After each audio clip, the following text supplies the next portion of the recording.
म्हणजे जे शिष्य त्याच्या संगती राहिले त्या शिष्यांना सुवार्ता सांगायला सांगितली की जा तो उठला आहे, जाऊन सुवार्ता सांगा. फिलिप्पीकरास पत्र याचा 2रा अध्याय 8 ते 9. फिलिप्पीकरास पत्र याचा 2रा अध्याय 8 ते 9. मनुष्य प्रकृतीचे असे प्रगटीकरण होऊन त्याने मरण आणि तेही वधस्तंभाचे मरण सोसले. एतपर आज्ञापालन करून त्याने स्वतःला लीन केले. यामुळे देवाने त्याला अतिउच्च केले आणि सर्व नावापेक्षा श्रेष्ठ असे नाव त्याला दिले. सर्व नावापेक्षा श्रेष्ठ असे नाव त्याला दिले. आता आपण मागच्या रविवारी जावळाचा रविवार साजरा केला, बरोबर आहे. त्याच्यानंतर आपण गुड फ्रायडे साजरा केला. आज ईस्टर साजरा करत आहोत, पुनरुत्थान दिवस साजरा करत आहोत. बायबलमध्ये कुठेही सांगितलेलं नाही साजरा करा म्हणून, कुठेही सांगितलेलं नाही साजरा करू नका म्हणून. लक्षात घ्या, कुठेही दिनांक दिलेली नाही आहे. 2025 सालाच्या आधी म्हणजे किती वर्ष झाले? 2025 वर्षे झाले. इसवी सन पूर्ण येशू ख्रिस्ताच्या जन्माच्या नंतर कॅलेंडर सुरू झालं, माहिती आहे नाही? येशू ख्रिस्ताच्या जन्माच्या नंतर कॅलेंडर सुरू झाल्यानंतर वार गणना सुरू झालेली आहे. हे कदापि विसरू नका. म्हणून इसवी सन पूर्व म्हटलेलं आहे, ख्रिस्तपूर्व म्हटलं जातं. म्हणजे आता ह्याला 2025 वर्ष झाले. कालगणना वार सगळं त्याच्यानंतर सुरू झालेलं आहे. आणि तरीही आम्ही गुड फ्रायडे, ईस्टर, सावळ्याचा रविवार, क्रिसमस ह्या गोष्टी साजऱ्या केल्या पाहिजे. का? कारण आम्हाला सांगितलेलं, कमांड केलेली आहे. कुठं कमांड केलेली आहे? तर आम्हाला कमांड केली मत्तयाचा 28 अध्याय 19 आणि 20 मध्ये सांगितलेलं आहे, जातिगंतापर्यंत जाऊन सुवार्ता सांगा. सुवार्ता सांगा म्हणजे काय?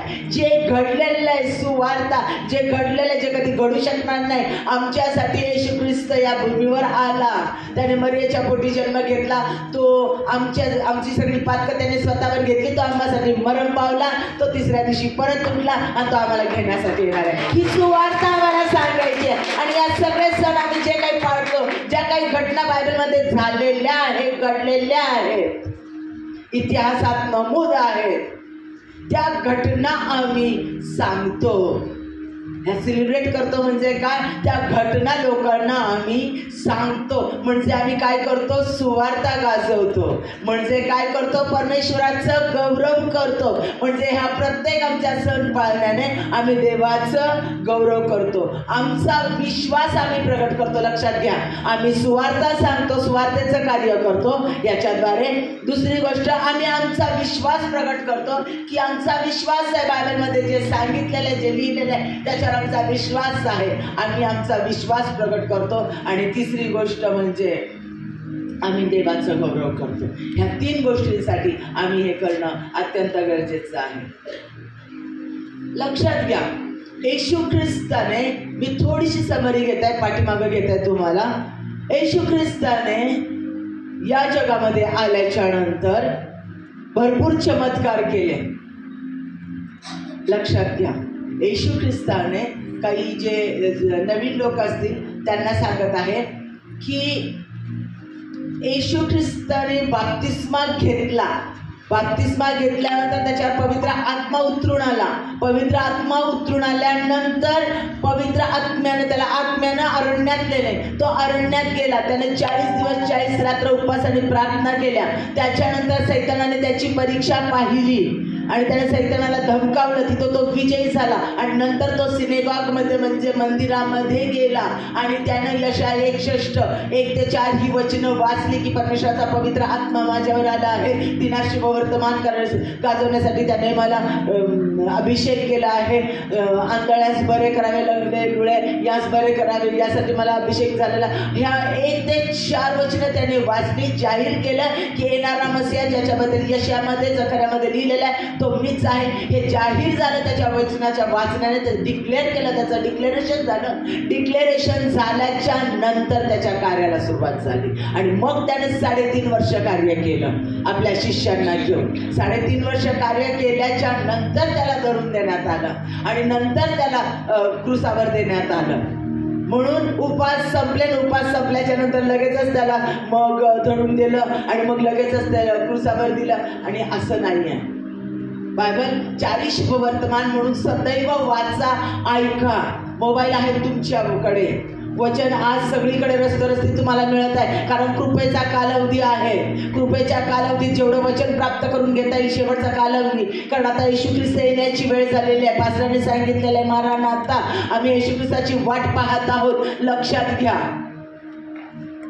त्याच्यामुळे हा कृपेचा काळ कधी संपेल सांगता येत नाही.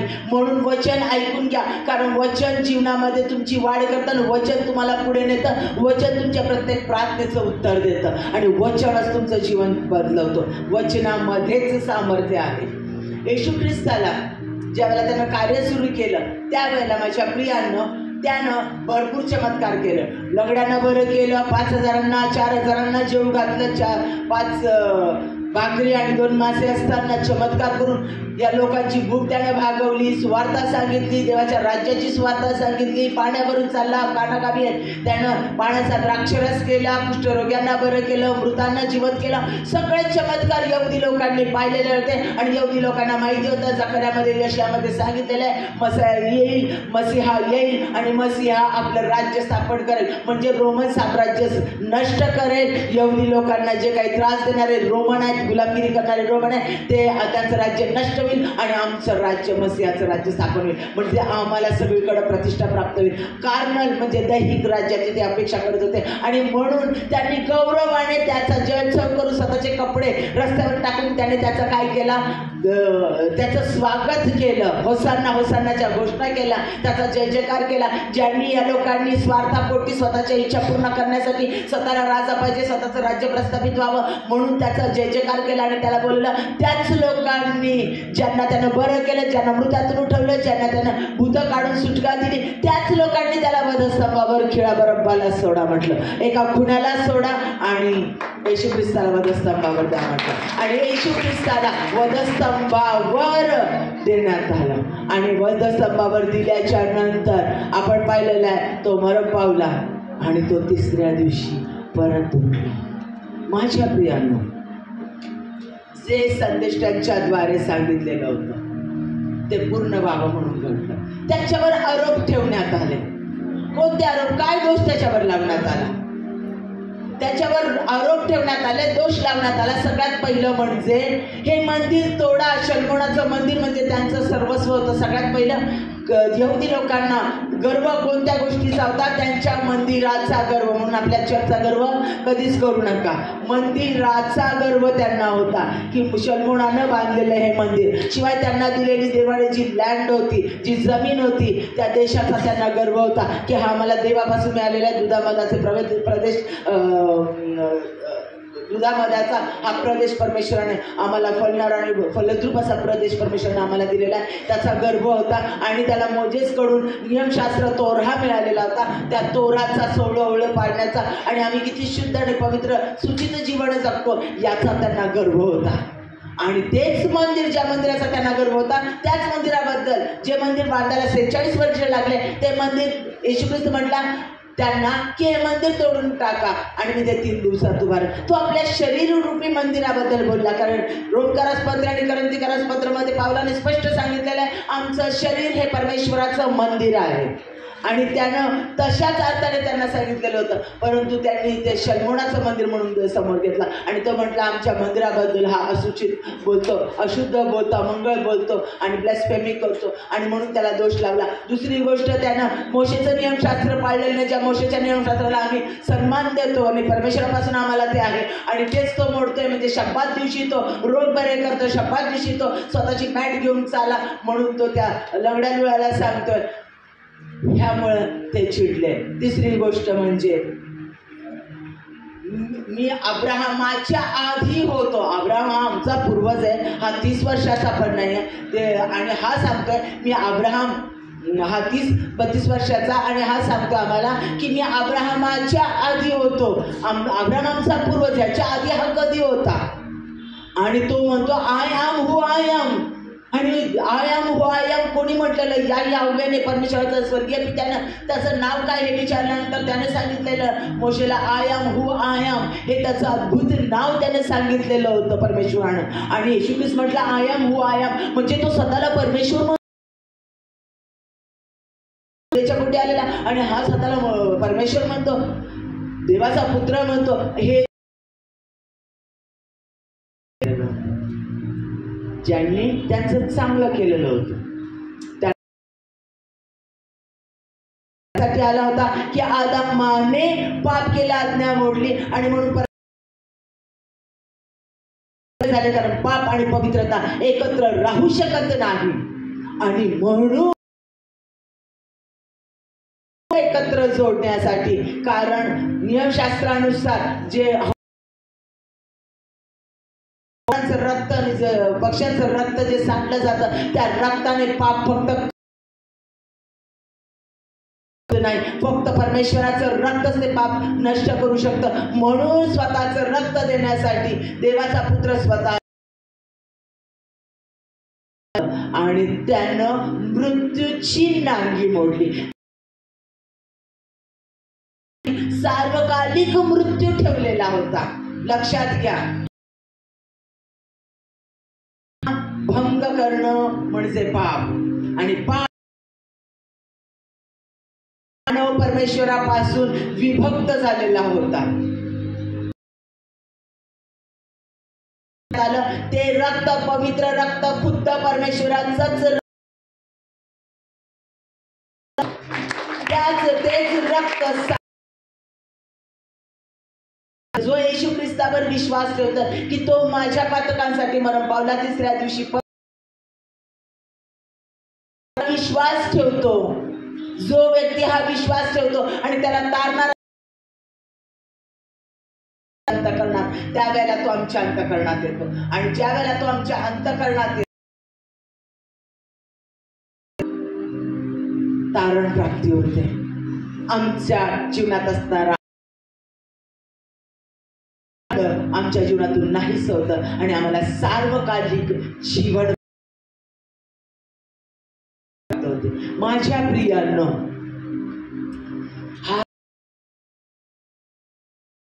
येशू ख्रिस्ताच्या मृत्यूने आणि पुनरुत्थानाने त्याच्या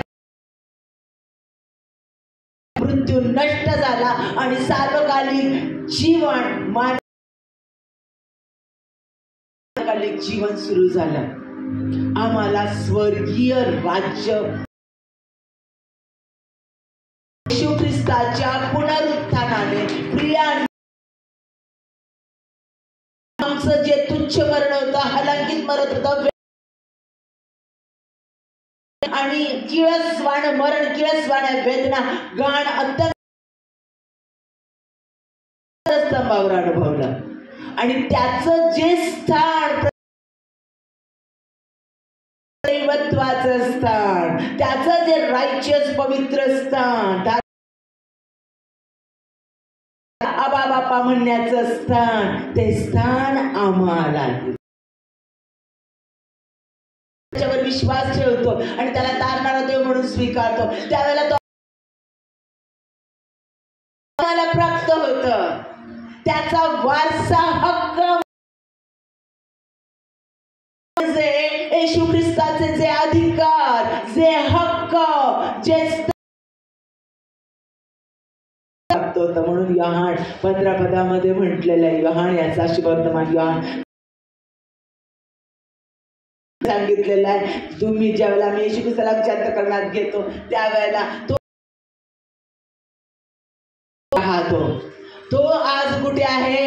स्वर्गात आहे. पृथ्वी त्याच्या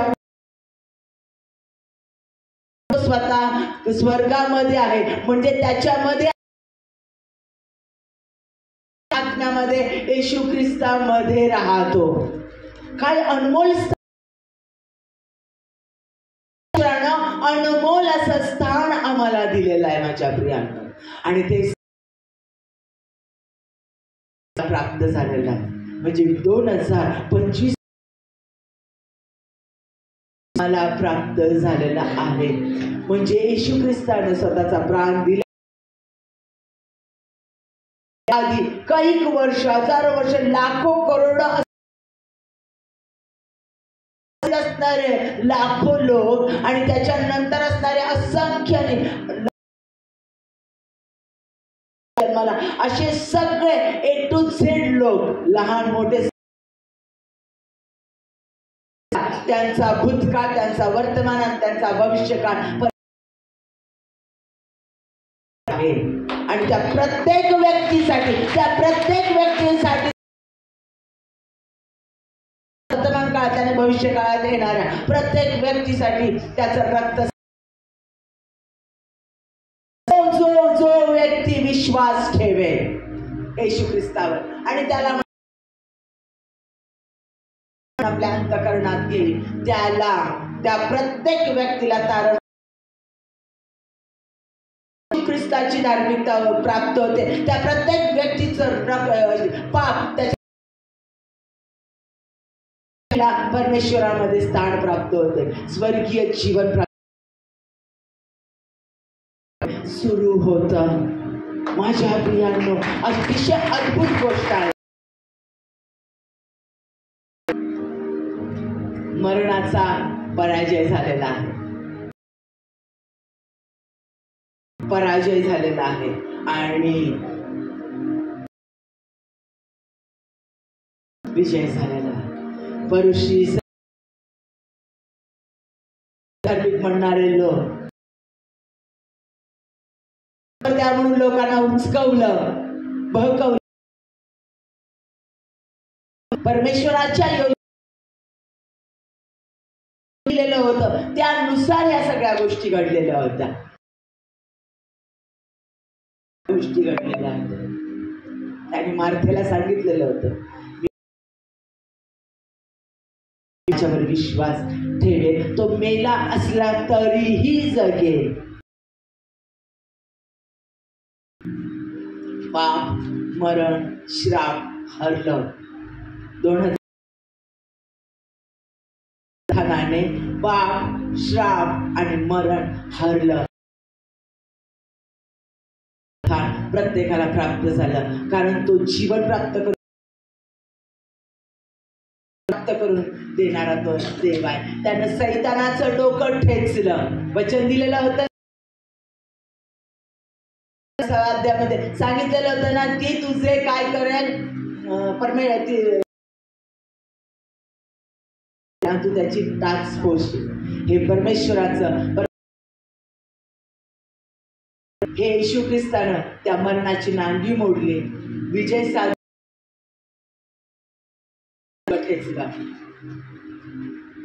पहिल्या आदामानं पाप आणि जीवन आणलं, पहिल्या आदामानं मरण आणलं पापाच्या द्वारे आणि त्यानं द्वारे पुनरुत्थान आणि जीवन आणलं आमच्यासाठी. कारण मनुष्याच्या द्वारे मरण आले आणि म्हणून मनुष्य आहे, कारण तो पूर्ण मानव झाला, तो पूर्ण मानव झाला. आदामामुळे जातीचा तुटला गेला त्याच्या पापामुळे आणि येशू ख्रिस्ताच्या मरणाने आणि तो संबंध जोडला गेला आम्हाला आबा बापा म्हणण्याचा. मृत्यूवर सार्वकालिक जीवनाचा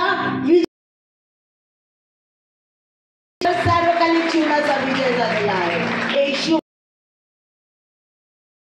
स्पष्ट झालं, येशू हाच पुनरुत्थान जीवन आहे हे स्पष्ट झालं. साक्ष दिलाय, भरपूर साक्षी आहे आणि हे साक्षीचं पुस्तक आपण म्हणतो बायबल. झालेल्या शिष्यांची साक्षी पाहणार आहोत आपण. त्याच्यामध्ये किन्न 1200 त्यातला एक वर पावला होता, त्याच्या साक्ष जे खिन्न झालेले होते सगळे शिष्य ज्यावेळेला येशू ख्रिस्ता देण्यात आलं, त्याचं ते चाबूक जो होता त्या चाबकाला असे होते आणि मोठे खिळे हुकासारखे होते. तर चाबूक इतका मोठा आणि ते मांस ओढून काढायचं, म्हणून त्याचे पूर्ण पाठ सोलली गेलेले होते. चाबकांनी मारल्यामुळे सगळी पाठ छिन्न विछिन्न झालेली होती. रक्तबंबाळ, त्यातून रक्त आणि पाणी वाहत होतं. 3 खिळ्यांवर त्याचं तो ओंडका उभा आणि आडवा, त्याच्यावर त्याचं हात होते. मोठे मोठे खिळे, ते लोखंड त्याच्या शरीरात गेलं तर लोखंड ठोकलेले होते. 3 खिळ्यांवर त्याचं शरीर आदर शक्तीमुळे ते शरीर खाली येऊ पडू पाहत होतं, कारण शक्ती ओढून घेते. पृथ्वीचं गुरुत्वाकर्षण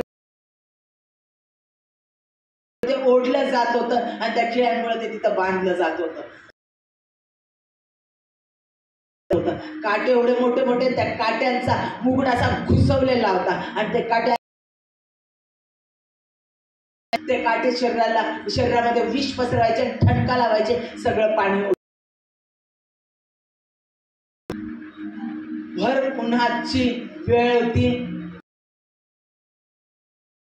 त्याला केलेलं होतं, अर्ध नग्न त्याला केलेलं होतं. शरीर थकलेलं होतं, रक्त वाहत होतं, पाणी वाहत होतं आणि अशा परिस्थितीत ते लोक त्याच्यावर चुंकलेले होते. त्याची नको ते बोलत होते. असा सगळा मृत्यूचा नंगाणा चाललेला होता. बरं केलं ज्याने त्याला, ज्यांना त्याने बरं केलं, ज्याची राक्षस बाजला, सगळ्या उत्तमातल्या उत्तम गोष्टी त्यांच्यासाठी केल्या, उत्तम त्यांच्यासाठी केलेला तो येशू ख्रिस्त, निष्पाप येशू ख्रिस्त. रक्त वाहत असलेलं पाहून सगळा जमाव आणि मानवी सैतानी कृत्य सगळे लोक ते त्यांचे शिष्य पाहत घाबरून गेलेले होते. पेत्राने देखील नकार केलेला होता. माझ्या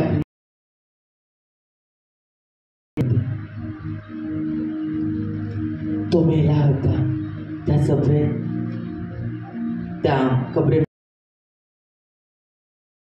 स्वतः म्हणून त्याने विश्रांती घेतली. म्हणून ते सगळे एका खोलीमध्ये शांत बसले. ज्याच्या संधी त्याने एवढं कार्य केलं होतं, त्याच्या संधी त्यांना देखील मागे सगळे लोक, सगळे यहुदी लोक, सगळे इस्रायल लोक त्याच्या माग लोट करत होते आणि बरे होत होते. तो लोकांना स्पर्श करत होता आणि लोक बरे होत होते. आणि हा चमत्कार करणं सगळीकडे मोठेपणा प्राप्त होत होता. आणि आता त्यालाच क्रूसावर दिलं. त्याचाच हताश आणि निराश झालेले होते. हताश आणि निराश झालेले होते. आशाहीन झालेले होते, आधारहीन झालेले होते. बोललेलं सगळं दुःखामुळे, निराशेमुळे सगळं विसरून,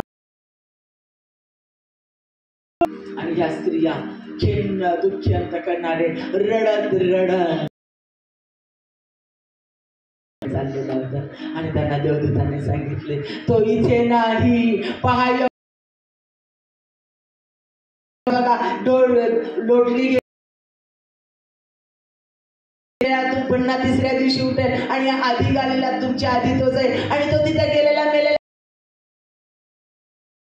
झाला आहे. हे ज्यावेळेला त्यांनी सांगितलं त्या पळत आल्या आणि पेत्र धावत उठला आणि कबरेकडे गेला आणि त्याने जाऊन त्याला कळलं. देवदूत त्याच्या संधी पण बोलला आणि मग त्यांनी लिहिलं प्रेषितांची कृत्याचा 3रा अध्याय 15व्या वचनामध्ये, आणि तुम्ही जीवनाच्या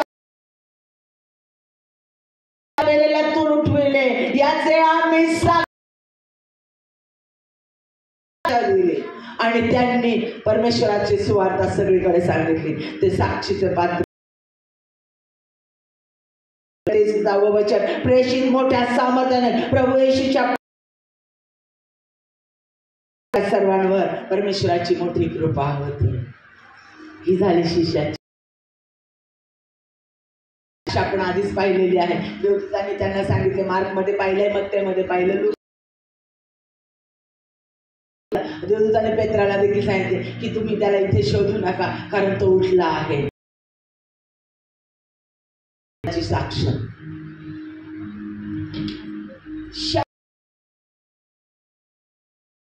तर येशू ख्रिस्ताला जे स्वीकारणारे आहेत त्यांचा शाऊल हा परुषी होता, तत्वज्ञ होता, शास्त्रज्ञ होता आणि तो फिलॉसॉफर होता. त्याला त्या गुरुजीकडे उत्तम शिक्षण घेतलेलं होतं आणि तत्वज्ञ होता, फिलॉसॉफर होता आणि त्याच्याकडे त्याने येण्याची वाट पाहत होता. तो वाट पाहत होता मसीहा आल्यानंतर. हे लोक येशूला म्हणतात तो आमचा मसीहा आहे आणि तो उठला आहे. आमचं राज्य रोमन साम्राज्याला क्षणात तो नाही साकार, पूर्ण जगावर त्याची सत्ता, सत्ता, नॉट कार्नल, दैहिक सत्ता नाही असं सांगितलेलं होतं. पण त्यांना ते कळलं नाही आणि म्हणून ते दैहिक शाऊल होता आणि मग हा दिमिश्कास जात होता की या सगळ्यांना आणि मसीहाची आम्ही वाट पाहतो, मसीहा आला नाही आणि हे खोटे ह्यात म्हणतात आणि त्याचे सगळे शिष्य झाले तर त्याच्या नावात एक चमत्कार करतात म्हणून त्याचा नाश करण्याचं भूत त्याच्या डोक्यात संचारलेलं होतं. तो वेळा झालेला होता. धर्मा जे येशू ख्रिस्ताला स्वीकारतात त्याचा नाश करण्यासाठी, लेटर आणण्यासाठी त्या ठिकाणी येशू ख्रिस्ताने रस्त्यावर घोड्यावर पाडलं आणि त्या ठिकाणी त्याला सांगितलं, शाऊला त्याला दर्शन दिलं आणि तिथे तो आंधळा झाला. तिसऱ्या दिवशी त्याचे डोळे नंतर आणि हा येशूचा साक्षी म्हणून स्वतः त्याने स्थापन केल्या, अनेक मंडळा चालवल्या, रोम मध्ये आणि अधिकारी लोकांसमोर त्याने येशू ख्रिस्त गाजवला. त्याची ही साक्ष आहे. पहिले पत्र 15वा अध्याय 30 इतिहास आहे. आपण जो वाचत आहे कथित गोष्टी नाही, त्याला पुरावे आहेत.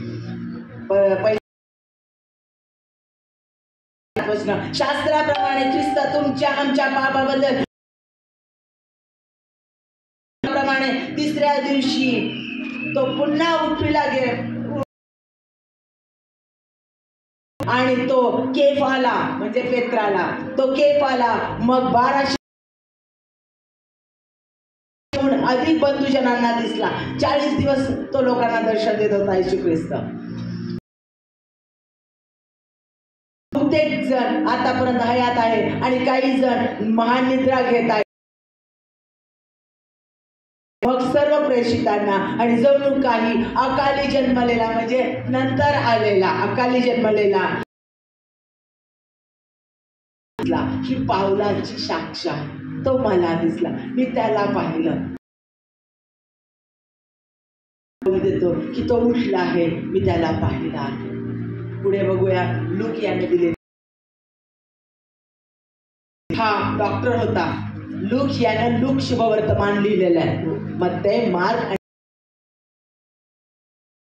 हा डॉक्टर होता, अतिशय बुद्धिमान होता. त्याने थिलोफिलिस अनुभवलेला वृत्तांत तो थिलोफिलिस कळवत होता आणि त्याला आपण काय म्हणतो, लूकाने लिहिलेलं शुभ म्हणजे त्याने अनुभवलं, पाहिलं ते त्याने स्वतः लिहिलं आणि तो म्हणतो लूक तर उठला आहे. तो गालिलात होता. करा ते असे की मनुष्याच्या पुत्र देण्यात यावे, त्याला वधस्तंभावर ठेवण्यात यावे व तिसऱ्या दिवशी ही लुकाने दिलेली शेवटचं आपण पाहणार आहोत. भरपूर साक्षी आहेत, आपण सगळ्या पाहणार आहोत. साक्ष अतिशय महत्वाची. आता तुम्ही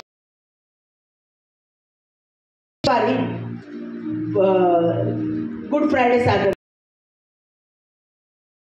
स्तंभावरचं त्याचं मरण, त्याचे 7 शब्द ऐकले आणि त्याच्यामध्ये तुम्ही हे ऐकलेलं योहाना पहा तुझी आई, हा तुझा पुत्र. तो योहान जो त्याच्या उराशी टेकणारा, त्याचा शिष्य, त्याचा मित्र जाणत होता. योहान त्याला जाणत होता, योहान त्याला समजत होता आणि म्हणून त्याने एवढा विश्वास योहानावर दिली, कारण योहान त्याला जाणणारा होता. कसं? योहाना हा त्याचा मित्र, भाऊ नव्हे. योहानाला प्रगटीकरण दिलं, या योहानाने लिहिलं. या योहानाने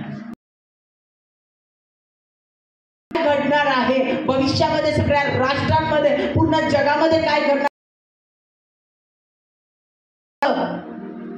भविष्य या प्रगटीकरणामध्ये दिलं. सांगितल्या सगळ्या गोष्टी रिव्हील करून सांगितल्या. त्यानंच योहानाचं योहान त्याच्यात या 4 शुभवर्तमानामधलं गेलेलं शुभवर्तमान आहे. मत्तै हे यहुदी लोकांसाठी लिहिलं गेलेलं.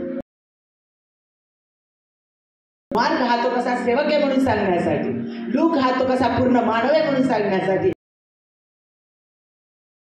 हे सांगण्यासाठी लिहिलेलं शुभवर्तमान. त्याच्यामध्ये देवाचं कार्य काय, देव कोण आहे, देव काय कार्य करतो, हे सगळं शुभवर्तमान सांगण्यासाठी, हे सगळं सत्य परमेश्वराच्या आत्म्यानं पूर्ण दैवत्वाचं, स्वर्गाचं आणि परमेश्वराच्या काय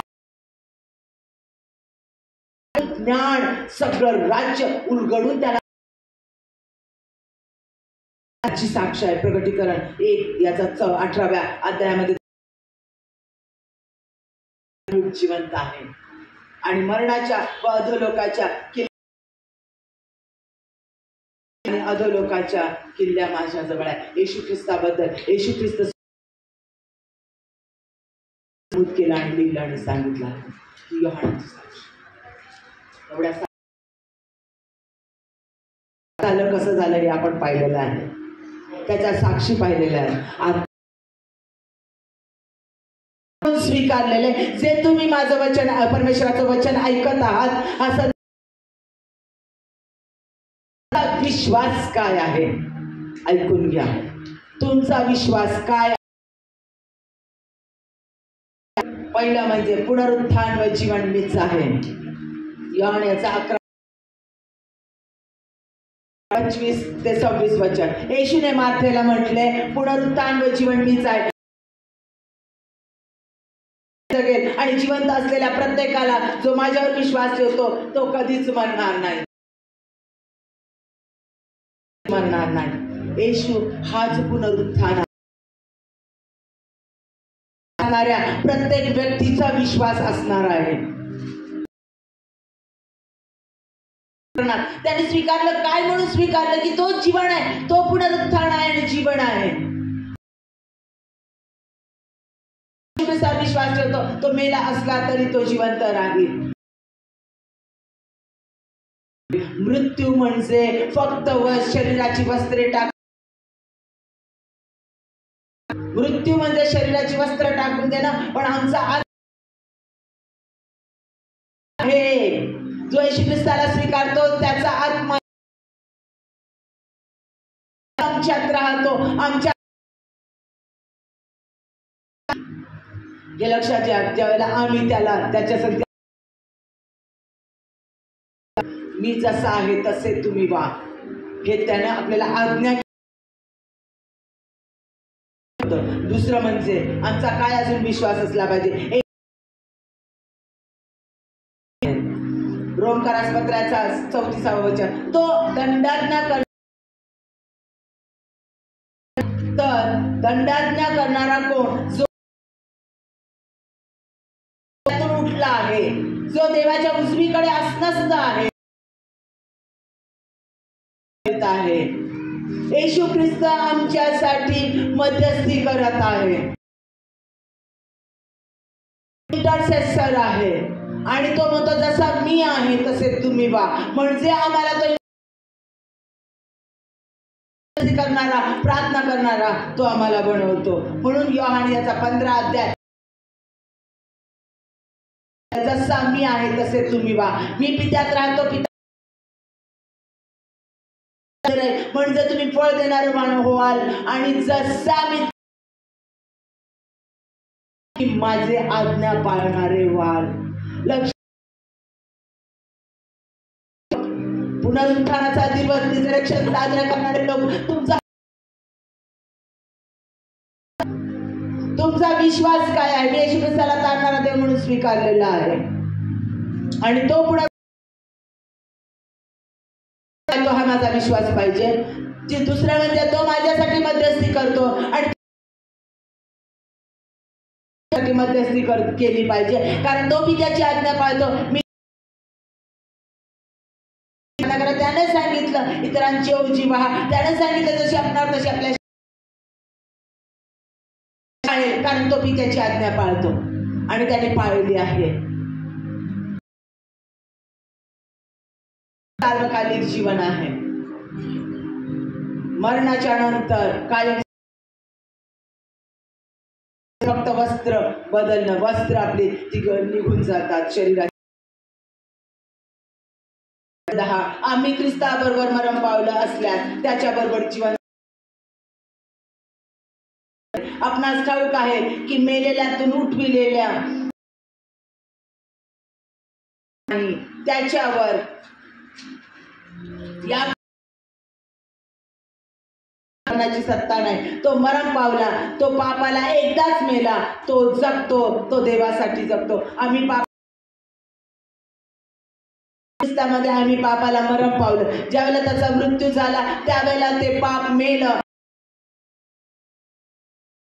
त्याच वेळेला नष्ट झालेला. येशू ख्रिस्त उठला त्याच वेळेला आम्ही येशू ख्रिस्त विश्वास ठेवतो, त्यावेळेला आम्ही त्याच्यामध्ये उठवले गेलो आहोत. तसे तुम्ही ख्रिस्त खरे, पण देवाप्रित्यार्थ जीवन. आणि शेवटचं म्हणजे तारण प्राप्ती. अध्याय 9 वचन, येशू प्रभू आहे. येशू ऐका, त्याच वेळेला ते तुमच्या जीवनात कार्य करायला सुरुवात करतं. मुखाने कबूल करशील आणि देवाने त्याला मेलेल्यातून उठविले, असा जर तुझे तारण होईल, तर तुझे तारण होईल. जो कोणासाठी मरण पावला आणि तो तिसऱ्या दिवशी परत उठला, मधलं पाप त्याच दिवशी नष्ट होतं आणि सार्वकालिक जीवन त्याला प्राप्त होतं. परमेश्वर विश्वास ठेवतो, तो आमच्यात राहतो आणि आम्ही त्याच्यात. कन्या अडोनाय एल अलोहिम जव्वार राफ याचे पुत्र आणि कन्या होण्याचा अधिकार आम्हाला पुत्र आहे, तसे त्याचे कन्या आणि पुत्र होण्याचा अधिकार, तो वारसा हक्क आम्हाला प्राप्त होतो. दास दासी म्हणून नाही, पुत्र आणि कन्या परमेश्वराचे होण्याचा अधिकार आम्हाला प्राप्त. येशूच्या नावात जे काही तुम्ही पृथ्वीवर बांधाल ते स्वर्गात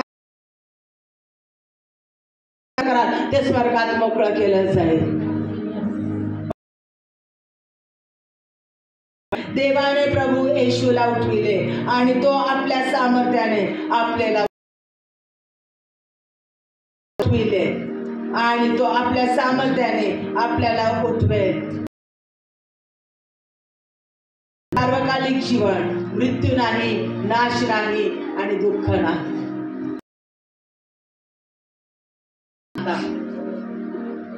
आज I am the resurrection and the life. मीच पुनरुत्थान आणि जीवन आहे आणि तो येशू ख्रिस्त तुमच्या मध्ये राहतो. आता जीवन आज तो आमच्यासाठी कसा आहे नीट लक्ष देऊन ऐका. तुमच्या प्रत्येक समस्येचं उत्तर तुम्हाला मिळत आहे. ज्या ज्या प्रार्थना, ज्या ज्या तुमच्या समोर आहे त्याचं उत्तर तुमच्या मध्ये आहे. तर योहानाचा 11वा अध्याय 25वा वचन. येशूने तिला म्हटले, पुनरुत्थान व जीवन मीच आहे. जो माझ्यावर विश्वास ठेवतो तो मेला असला तरी जगेल. आठवतं का लहान लाजारसाला मेलेल्यातून उठवलं, बरोबर? मार्था आणि मरियेचा भाऊ मार्था मरियेवर होता, तसाच लाजारसवर खूप जीव होता. आणि तो दुसऱ्या आले, लाजारस आजारी आहे, खूप आजारी आहे. मार्था आणि मरियेने त्याला बोलवलेलं आणि ज्या वेळेला त्याला बोलवलं त्यानं ऐकलं आणि लोकांचे आजार बरे करण्यात, लोकांच्या गरजा पूर्ण करण्यात दुसऱ्या दिवशी गेला. आणि मग बातमी आली त्याला,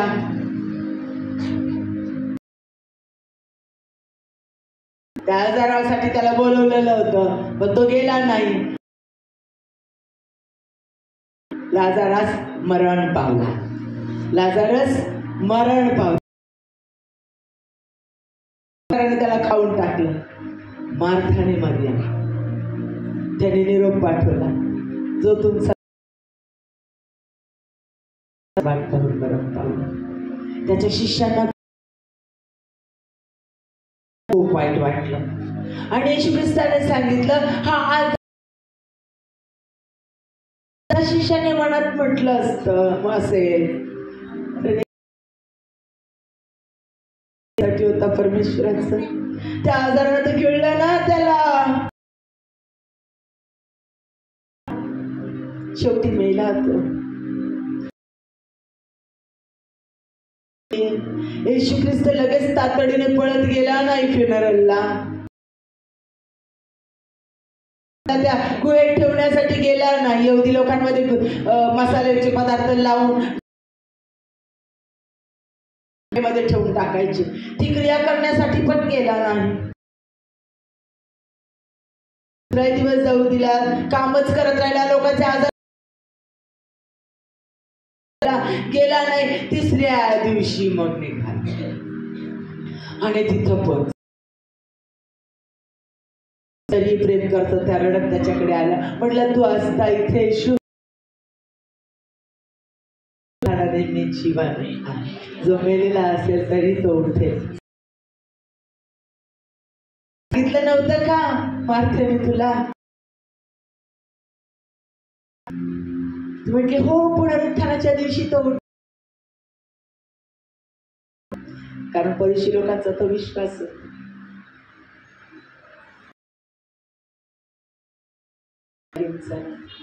ती म्हटली नाही, आता वास सुटला.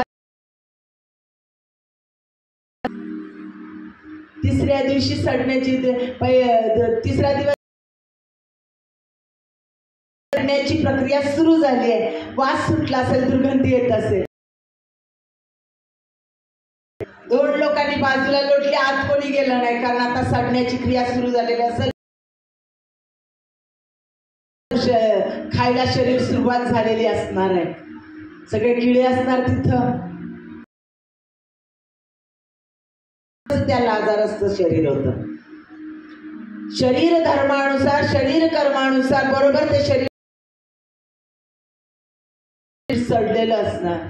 आणि येशू ख्रिस्ताने गुहेच्या बाहेरून लाजारस उठ आणि केली. त्या मृत शरीराला, त्या सडत असलेल्या शरीराला त्याने कमांड केली आणि तो लाजारस बांधलेले बँडेज तसाच थोडस आतमध्ये सोड, बांधलेले हात एकत्र शरीराला बांधलेले आणि तोंड बांधलेले, डोळे बांधले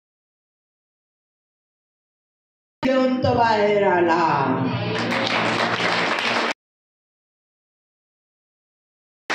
क्रूसावर जाण्याच्या आधी, तिसऱ्या दिवशी उठण्याच्या आधीच, पुनरुत्थान स्वतःच होण्याच्या आधीच तिथे डिक्लेअर केला होता, तिथे पुनरुत्थान आणि जीवन मीच आहे, जो माझ्यावर विश्वास. माझ्या प्रियांनो, आशा नव्हती, डेड झालेलं शरीर, सडलेलं शरीर, लाजारस उठ आणि बाहेर ये, उठ. आम्हाला आमच्या जीवनामध्ये असे काही आजार आहेत,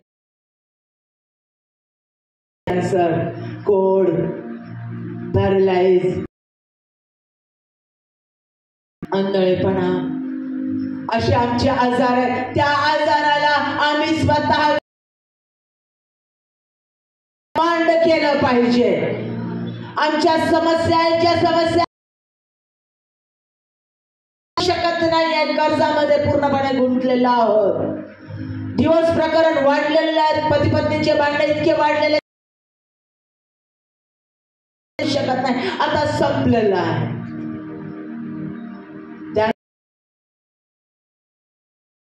रिलेशन, आई वडिलांनी तोंड फिरवलेलं आहे आणि आई वडिलांचा ते संबंध पूर्ण तुट,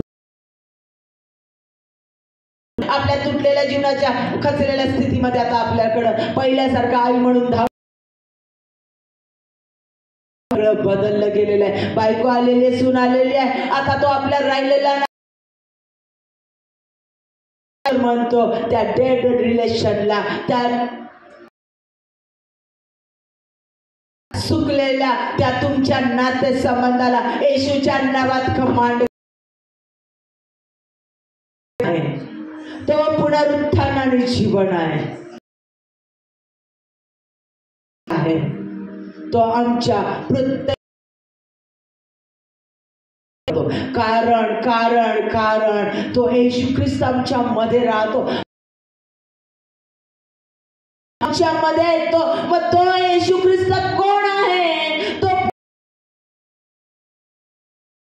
तो जर आमच्या मध्ये राहत असेल तर आम्ही देखील पुनरुत्थान. मी सगळ्यांना सांगत असते ते बल्बचं उदाहरण. ज्या वेळेला हा बल्ब तुम्हाला दिसतोय, आता हा पांढरा दिसतो, त्यावेळेला ती काच दिसत नाही तर नुसता प्रकाश दिसतो. मध्ये इलेक्ट्रिसिटी येते, त्या काचेचं, त्या बल्बचं अस्तित्व निघून जातं. आमच्या उत्थित परमेश्वर, तो विजयी परमेश्वर, मृत्युंजय परमेश्वर मध्ये, आमच्या शरीरामध्ये, आमच्या आत्म्यामध्ये, आमच्या हृदयामध्ये तो राहतो. आम्ही पुनरुत्थित परमेश्वराला कॅरी करून जातो. आमच्यामध्ये तो सर्व ठिकाणी जातो. बोलू त्या डेड सिच्युएशनला आम्ही येशूच्या नावात कमांड करू शकतो.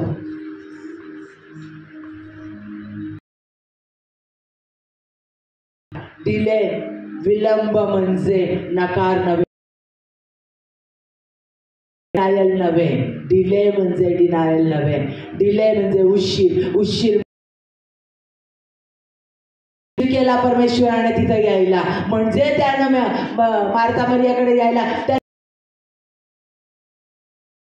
उशीर केला म्हणजे लाजारसला त्याला उत्तर द्यायचं नव्हतं असं नव्हे, साठी होतं. त्याचा आजार, त्याचं मरण, त्याचं ते डेड जीवाच्या गौरवासाठी होतं. आमच्या प्रश्नांना परमेश्वर तरी मिळत नाही, बोलतोय तरी आमच्या परिस्थितीमध्ये बदल नाहीये. माझ्या नवऱ्याची त्याचा अशक्तपणा वाढतच चाललेला आहे, त्याचं दुबळेपण वाढतच चाललंय, चुकीच्या गोष्टी वाढतच चालला, आक्रस्ताळेपणा वाढतच चाललाय, घरामध्ये चाललंय. प्रश्नांना उत्तर मिळतच नाहीये. शेजारचे त्रास देतात, आजूबाजूचे लोक त्रास देतात, उत्तर मिळतच नाहीये. किती काळ चाललेला आहे.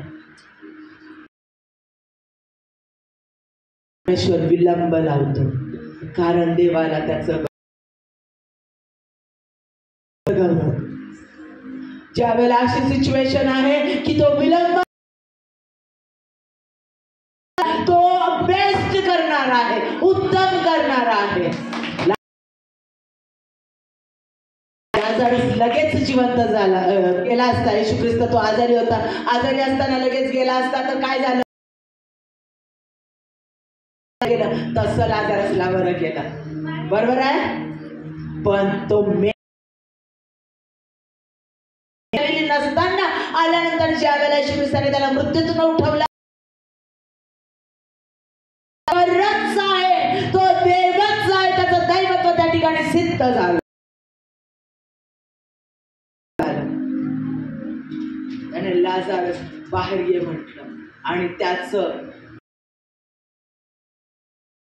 मग आमच्या जीवनामध्ये आमच्या ज्या सिच्युएशन आहेत, नातं,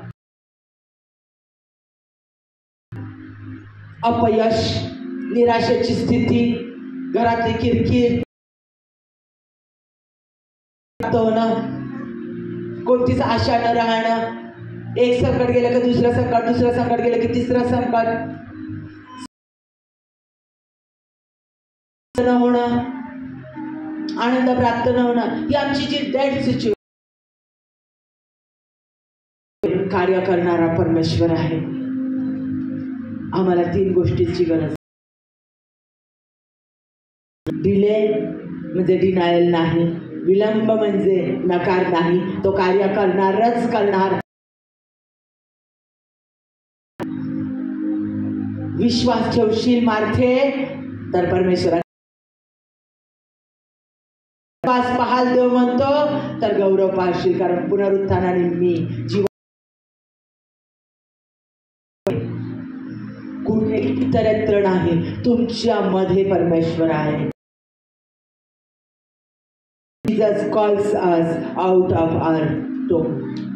आमच्या कबरेतून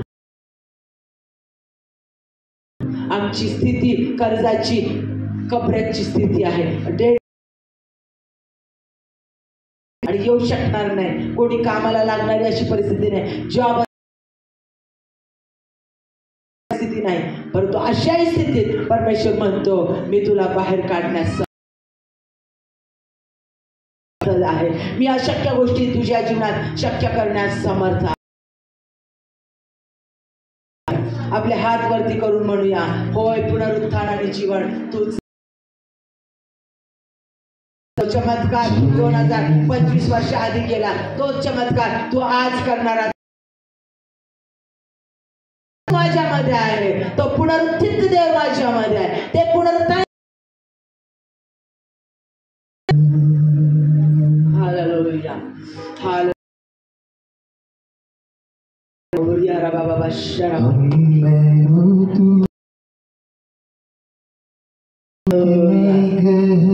Amen. Hallelujah.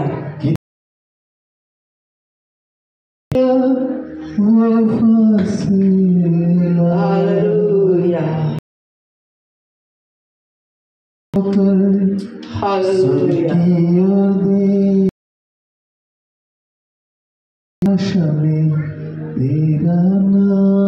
Amen.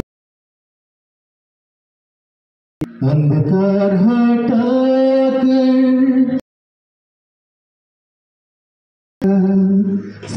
मेरा दिल तूने पूरा हुआ सब लिखा गया यीशु मसीह तू है आशा। तो तुमची आशा किसने था सोचा कि मिलेगी हमको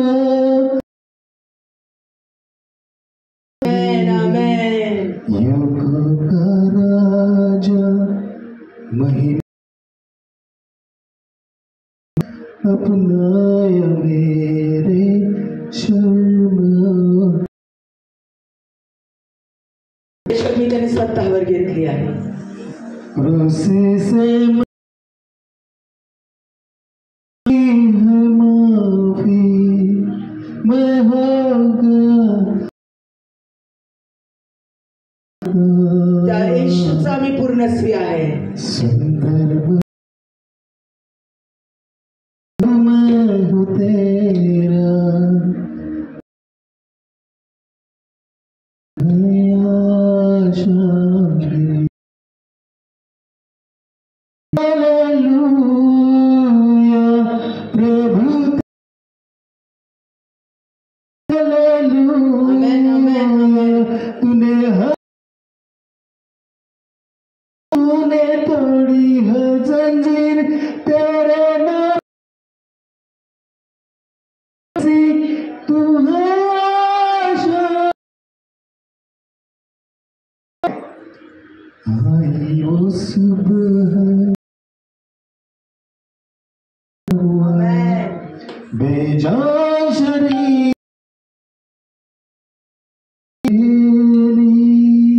खामोशी में आमेन आमेन। खबर तेरी जी यीशुआ तेरी जय आमेन आमेन। हालेलुया त्याचा विजय आमच्यामध्ये त्याचा पुनरुत्थान। हालेलुया हालेलुया आमेन आमेन आमेन आमेन आमेन। यीशु मसीह तू मेरी हालेलुया या रब्बा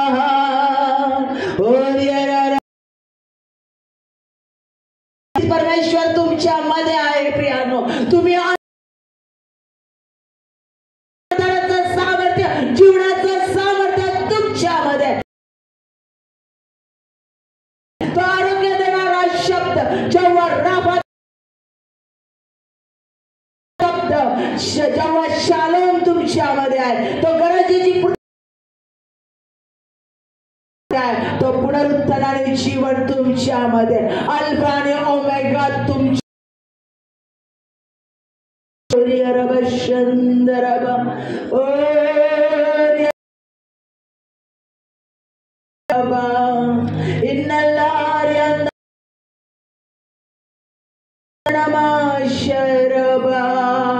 स्वीकारा त्याचं सामर्थ्य।